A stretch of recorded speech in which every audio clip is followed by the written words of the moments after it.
MS Excel 2016 আজকের এই অধ্যায়ে হোম ট্যাবের মধ্যে অ্যালাইন ব্লকের অন্তর্গত আজ আপনারা শিখবেন টেক্সট অ্যালাইনমেন্ট আর ইনডেন্ট অপশনের ব্যবহার করা। এখানে আপনি যে ডেটা দেখছেন সেই ডেটার মধ্যে যে হেডিং রয়েছে সেই হেডিংয়ের যে টেক্সট সেলের মধ্যে আছে সেই টেক্সটগুলি সেলের মধ্যে বাঁ দিকে ঘেঁষে রয়েছে আর ডান দিকে অনেকটা জায়গা ফাঁকা আছে। আর আপনি যদি চান এই যে টেক্সট রয়েছে সেগুলি সেন্টারে বা মিডিলে নিয়ে আসতে, তাহলে আপনাকে হোম ট্যাবের ভিতর অ্যালাইনমেন্ট সেকশনে যেতে হবে এবং এখান থেকে সেন্টার অ্যালাইনমেন্ট সিলেক্ট করতে হবে। তাহলে যে হেডিংটা বাঁদিকে ঘেঁষে ছিল সেই হেডিংয়ের টেক্সটগুলি সেন্টারে চলে এসেছে। এইভাবে দেখুন এখানে যে ভ্যালু লেখা আছে সেই ভ্যালুগুলি ডান দিকে ঘেঁষে লেখা আছে।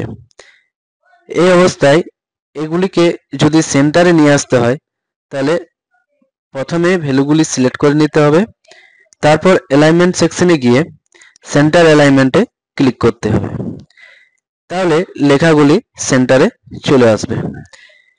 এইভাবে আপনারা ডেটাটাকে সিলেক্ট করে নিয়ে তারপর লেফট অ্যালাইনমেন্টে ক্লিক করে টেক্সটগুলি লেফটে নিয়ে আসতে পারবেন।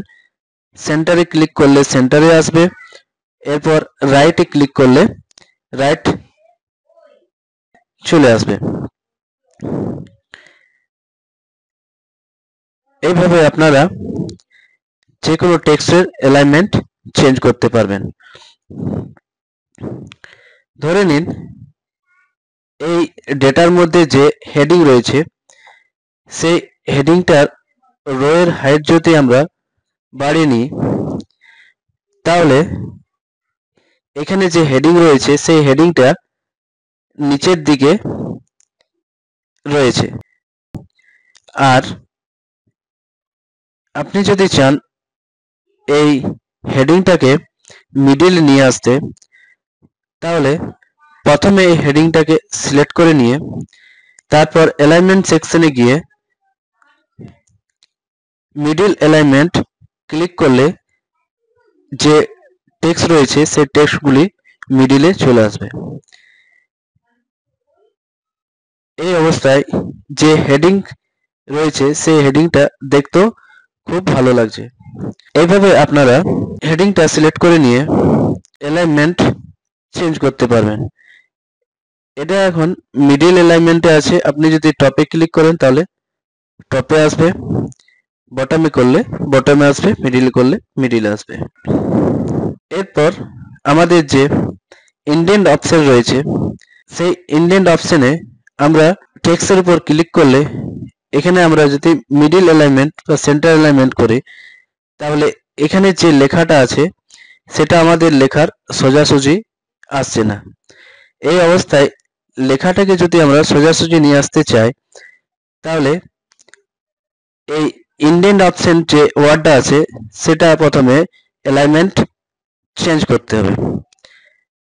আমরা এখানে লেফট অ্যালাইনমেন্ট করে নিলাম, তারপর এখানে ইনক্রিজ ইনডেন্টে ক্লিক করলে লেখাটা আমরা আমাদের ডেটায় যে ভ্যালু দেওয়া আছে সেটার সোজাসুজি নিয়ে আসতে পারে। আর এখানে যদি আমরা রাইট অ্যালাইনমেন্ট করি তাহলে লেখাটা আমাদের বাঁ দিকে চলে যাবে। এই অবস্থায় আমরা যদি লেখাটা সোজাসুজি নিয়ে আসতে চাই তাহলে ডিক্রিজ ইনডেন্ট ইউজ করতে হবে। এইভাবে আমরা ইনক্রিজ ইনডেন্ট আর ডিক্রিজ ইনডেন্ট ইউজ করতে পারি।